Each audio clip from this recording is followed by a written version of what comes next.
नमस्कार दोस्तों, स्वागत है आपका मेरे YouTube चैनल जिसका नाम है पैसा यारी। अगर आपने अभी तक ये चैनल सब्सक्राइब नहीं किया है तो मैं आपसे रिक्वेस्ट करता हूँ इस चैनल को अभी सब्सक्राइब कर दीजिए और बेल आइकन का बटन दबा दीजिए। इस चैनल के ज़रिए मैं आपके साथ वो बातें शेयर करता हूँ जो आपको पर्सनल और प्रोफेशनल लाइफ में ग्रो करने में हेल्प करेगा। इस चैनल के सब्सक्रिप्शन से मेरा फ़ायदा हो ना हो, आपका फ़ायदा ज़रूर होगा। तो दोस्तों, आज मैं आपसे बात करने वाला हूँ रिलायंस इंडस्ट्रीज़ के मालिक धीरू भाई अंबानी के बारे में। धीरू भाई अंबानी शुरुआत से धीरू भाई अंबानी नहीं थे, वे धीरज लाल अंबानी थे। लेकिन उन्होंने बचपन से ही काम करने की स्टार्ट किया और उसके बाद उन्हें धीरे धीरे धीरू भाई अंबानी कहा जाने लगा। 1932 में जन्मे धीरू भाई अंबानी ने बचपन से एक सपना देखा। वो सपना था बहुत बड़ा आदमी बनने का।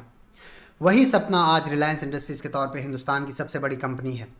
रिलायंस इंडस्ट्रीज़ इतनी बड़ी कंपनी है कि उसके वर्तमान मालिक मुकेश अंबानी पिछले कई वर्षों से भारत के सबसे अमीर व्यक्ति हैं।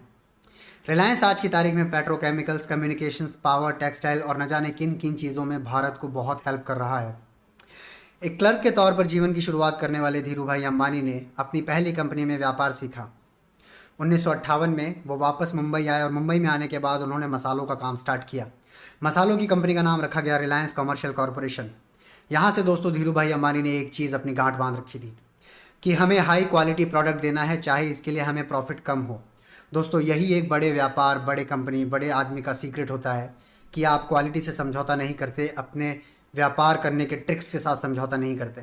आप अपने ख़रीदारों के साथ भरोसे का व्यापार करते हैं और आप प्रॉफिट कम कमा लेंगे लेकिन क्वालिटी पे समझौता नहीं करेंगे। धीरे धीरे जब मसालों का व्यापार अच्छा चलने लगा तो 1966 में उन्होंने रिलायंस टेक्सटाइल मिल की स्थापना की, सिंथेटिक टेक्सटाइल, जिसका नाम आज आप विमल सूटिंग सर्टिंग्स के नाम से जानते हैं।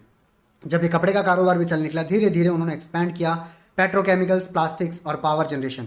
और आज स्थिति यह है दोस्तों कि रिलायंस इंडस्ट्रीज़ रिलायंस जियो के तौर पे भारत को सबसे बड़ी सौगात दे के बैठा है।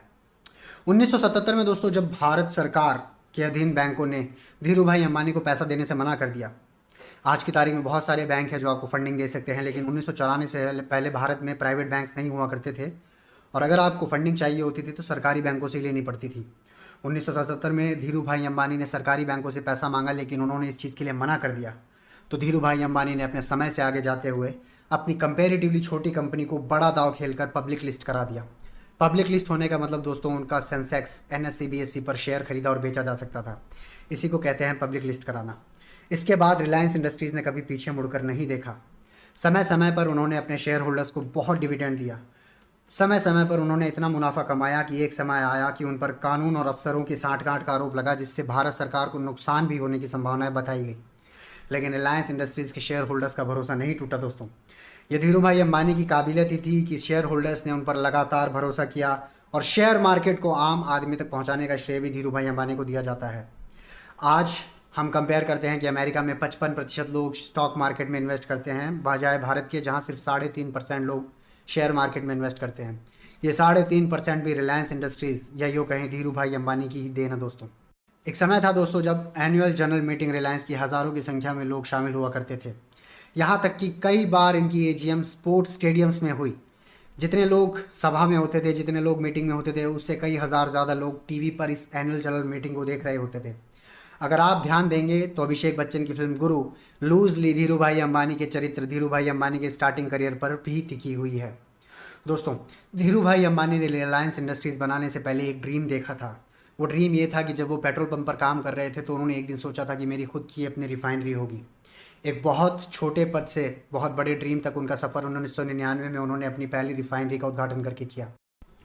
ये सब सुन के आप लोगों को भी लग रहा होगा कि एक आम आदमी, एक हम्बल बैकग्राउंड का इंसान इतने बड़े अचीवमेंट्स तक कैसे पहुंचा।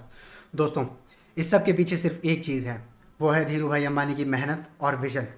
मेहनत का कोई तोड़ नहीं है, विजन का कोई मुकाबला नहीं है। अगर आप भी अपने जीवन में अचीवमेंट करना चाहते हैं, तरक्की करना चाहते हैं, तो आप अपने उस ड्रीम की तरफ हमेशा देखिएगा जो ड्रीम आप अपनी ज़िंदगी में सबसे बड़ा मानते हैं। रिलायंस इंडस्ट्रीज़ पहली ऐसी कंपनी नहीं है जो हिंदुस्तान में बनी, या रिलायंस इंडस्ट्रीज़ आखिरी ऐसी कंपनी नहीं होगी जो हिंदुस्तान में बनेगी। रिलायंस इंडस्ट्रीज़ को आप एक मोटिवेशन के तौर पे देख सकते हैं कि कैसे एक बहुत हम्बल टाइप के इंसान ने अदम्य साहस, अदम्य उत्साह और अदम्य मेहनत के दम पर इतनी बड़ी कंपनी की स्थापना की जो आज भारत को कई मायनों में इंपोर्ट एक्सपोर्ट की परेशानी से बचाकर सच मायनों में सेल्फ रिलायंट बना रही है। तो दोस्तों, ये था वीडियो धीरू भाई अंबानी की अचीवमेंट्स पर, कैसे रिलायंस इंडस्ट्रीज़ बहुत धीरे से स्टार्ट होकर यहाँ तक पहुँची है। और भी वीडियोज़ में बनाता रहूँगा। आप चैनल को सब्सक्राइब कीजिए, मुझे सपोर्ट करते रहिए। Thank you.